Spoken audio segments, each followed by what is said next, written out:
और पहला क्वेश्चन है प्रोटियम, ड्यूटेरियम और ट्राइटियम किसके प्राकृतिक रूप से पाए जाने वाले समस्थानिक हैं? तो ये समस्थानिक हैं हाइड्रोजन के। देखिए हाइड्रोजन के अब तक 3 समस्थानिक ज्ञात हैं, प्रोटियम, ड्यूटेरियम और ट्राइटियम। तो ये तीनों जो हैं प्रोटियम, ड्यूटेरियम और ट्राइटियम किसके समस्थानिक हैं? हाइड्रोजन के समस्थानिक हैं।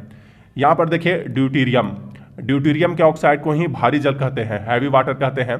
आपने क्वेश्चन भी देखा होगा, पूछा जाता है एग्जाम में, भारी जल का रासायनिक सूत्र क्या है? तो भारी जल का रासायनिक सूत्र होता है D2O। भारी जल का रासायनिक सूत्र क्या होता है? D2 होता है और इसका रासायनिक नाम है ड्यूटेरियम ऑक्साइड। तो आप इसे भी याद रखिएगा। अगला प्रश्न है पृथ्वी का द्रव्यमान है, पृथ्वी का द्रव्यमान कितना है? तो पृथ्वी का द्रव्यमान लगभग 6 × 10⁻24 किलोग्राम है। ठीक है, पृथ्वी का द्रव्यमान लगभग 6 × 10⁻24 किलोग्राम है। नेक्स्ट क्वेश्चन है क्वेश्चन नंबर 3, भारतीय संसद का उच्च सदन किसे कहा जाता है? तो भारतीय संसद का उच्च सदन कहा जाता है राज्यसभा को। राज्यसभा को उच्च सदन या ऊपरी सदन कहा जाता है, जबकि लोकसभा को निम्न सदन या निचला सदन कहा जाता है। देखिए भारतीय संसद 3 अंगों से मिलकर बनती है, राष्ट्रपति, राज्यसभा और लोकसभा। राज्यसभा को क्या कहा जाता है? उच्च सदन या ऊपरी सदन कहा जाता है, और लोकसभा को क्या कहा जाता है? निम्न सदन या निचला सदन कहा जाता है। अगला प्रश्न है क्वेश्चन नंबर 4, निम्नलिखित में से किस राजा ने कोणार्क के सूर्य मंदिर का निर्माण करवाया था?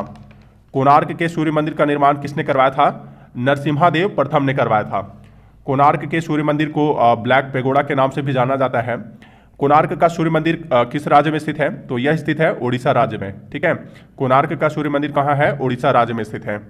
अगला प्रश्न है क्वेश्चन नंबर 5, करेवा जो मिट्टी या गाद का एक प्रकार है, निम्न में से कहाँ पाई जाती है? तो करेवा जो कि मिट्टी या गाद का एक प्रकार है, यह केंद्र शासित प्रदेश जम्मू कश्मीर में पाई जाती है। यह मिट्टी जो है करेवा, यह मिट्टी केसर की खेती के लिए उपयुक्त है। नेक्स्ट क्वेश्चन है वाटरलू का युद्ध किस वर्ष लड़ा गया था? वाटरलू का युद्ध किस वर्ष लड़ा गया था? तो यह लड़ा गया था 1815 ईस्वी में। वाटरलू का युद्ध किसके बीच हुआ था? तो यह युद्ध हुआ था नेपोलियन जो कि फ्रांस का सम्राट था। तो यह युद्ध नेपोलियन और मित्र राष्ट्रों के बीच हुआ था। कब? 1815 ईस्वी में।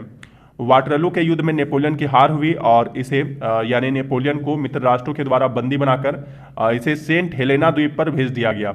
यहीं पर सेंट हेलेना द्वीप पर ही 1821 ईस्वी में नेपोलियन की मृत्यु हो गई।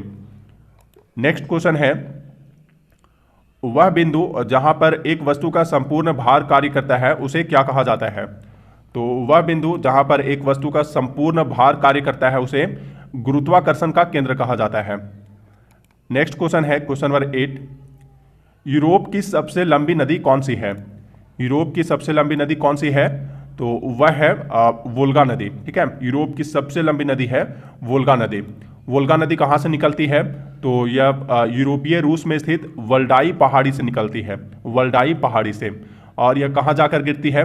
वोल्गा नदी कहाँ जाकर गिरती है? कैस्पियन सागर में गिरती है। ठीक है, वोल्गा नदी की लंबाई कितनी है? तो इसकी लंबाई है 3687 किलोमीटर। वोल्गा नदी 3687 किलोमीटर लंबी है। नेक्स्ट क्वेश्चन है क्वेश्चन नंबर 9, ब्लेडो रेगिस्तान किस देश में स्थित है? ब्लेडो रेगिस्तान किस देश में स्थित है? यह स्थित है पोलैंड में। ब्लेडो रेगिस्तान पोलैंड में स्थित है। पोलैंड एक यूरोपियन कंट्री है। इसकी राजधानी कहाँ है? पोलैंड की राजधानी कहाँ है? तो पोलैंड की राजधानी है वार्सा। ठीक है, पोलैंड की राजधानी वार्सा है। अगला प्रश्न है जब एक धातु पानी के साथ अभिक्रिया करती है तो कौन सी गैस निकलती है? तो देखिए जब एक धातु पानी के साथ अभिक्रिया करती है तो हाइड्रोजन गैस निकलती है, हाइड्रोजन गैस।